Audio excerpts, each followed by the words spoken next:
Welcome back to our channel. Today, we're diving into a major issue affecting the modernization of the armed forces of the Philippines: the growing delays in defense equipment deliveries from Israel. This problem isn't just about one or two contracts. It could have long-term consequences for the Philippine military's procurement strategy and its long-standing defense ties with Israel. Last month, Israeli business news outlet Globes reported that Israeli defense companies have been prioritizing their own military needs due to the ongoing war in Gaza and Lebanon. This means that contracts with foreign customers, including the Philippines, are experiencing major delays. According to the latest SIPRI report on defense transfers for FY 2024, Israel is the 8th largest arms exporter in the world, with the Philippines being its 3rd largest customer, accounting for 8.1% of total exports. From 2019 to 2023, the Philippines was actually Israel's 2nd largest arms export market, making up 12% of their arms sales. This ongoing supply problem is affecting several key acquisitions, including Sabra light tanks and Guarani-based armored personnel carriers for the Philippine Army, the Shaldag Mark V fast attack interdiction craft for the Philippine Navy, the ATR 72-600 based special mission aircraft for the Philippine Air Force. Aside from these major systems, smaller contracts tied to these projects, including weapons, sensors, communication systems, and missiles, are also at risk. The situation has led to growing tensions between the Philippines and Israel, prompting high-level discussions between both governments. The Philippine side is particularly disappointed because these delays disrupt their long-term modernization plans. One of the most significant contract cancellations so far has been the electronic warfare systems for the Elbit Hermes UAVs of the Philippine Air Force. Beyond the Hermes UAV project, other key programs face potential risks. The Philippine Air Force's planned acquisition of additional Hermes 900 drones, as well as the potential procurement of the Sky Striker loitering munition system, could also be affected. These UAVs play a critical role in enhancing surveillance and strike capabilities, particularly in maritime domain awareness operations in the West Philippine Sea.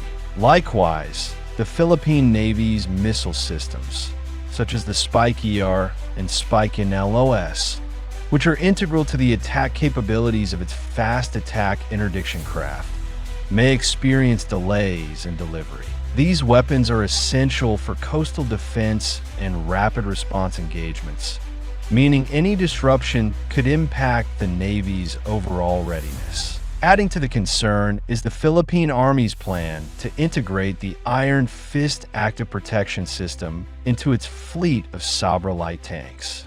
If delays persist, the Army may be forced to either postpone upgrades or seek alternative solutions from non-Israeli suppliers. With multiple critical projects at stake, Philippine defense planners are now weighing the risks of future contracts with Israeli defense firms. While past agreements have provided the AFP with cutting-edge technology, the current supply issues highlight the dangers of over-reliance on a single source, especially during times of geopolitical instability. Now, let's talk about one of the biggest upcoming defense projects that might be affected: the Philippine Army's 155mm howitzer self-propelled system, aka 155mm SPH Phase 2 acquisition project.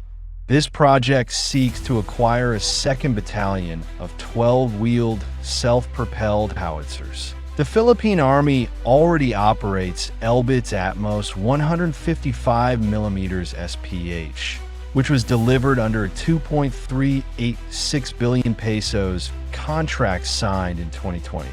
Given the logistical advantages of maintaining commonality, the expectation was that Elbit would win this contract as well.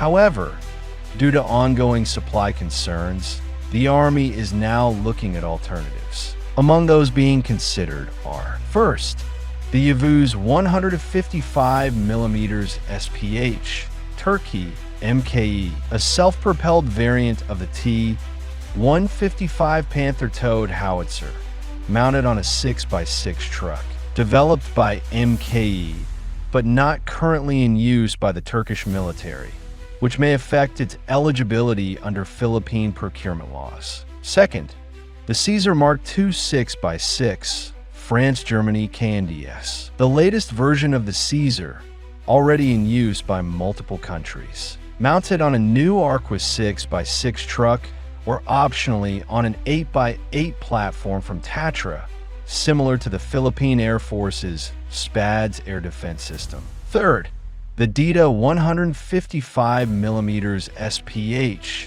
Czech Republic Excalibur Army, an enclosed, fully automated system requiring only 2 crew members. Uses an 8x8 Tatra platform, but has a shorter 155mm/45 caliber barrel, which may affect its range compared to the Atmos. Already in service with Ukraine and ordered by Azerbaijan. And fourth, the Marana 155mm SPH, Czech Republic Excalibur Army, a newer variant of the DITA, featuring a 155mm/52 caliber gun, not yet in service with the Czech military or any other country, raising eligibility concerns under Philippine procurement laws. So far, reports indicate that the Philippine Army is primarily considering the Caesar Mark II and the DITA, as both are in service with other countries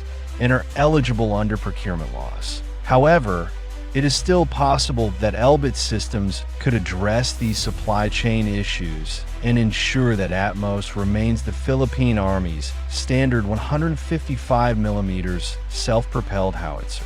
But here's the bigger picture. If delays continue, the Philippine Department of National Defense may gradually move away from Israeli suppliers, opting instead for partners that can guarantee timely deliveries. This could hurt Israel's long-term defense sales to the Philippines, despite the strong cooperation built over the years. What do you think? Should the Philippines start reducing its dependence on Israeli defense companies and explore other options? Or should they continue waiting, considering the long-term benefits of commonality? Let us know in the comments below. As always, thanks for watching. Don't forget to like, subscribe, and hit the notification bell so you won't miss our next update on Philippine defense and military modernization. See you in the next video.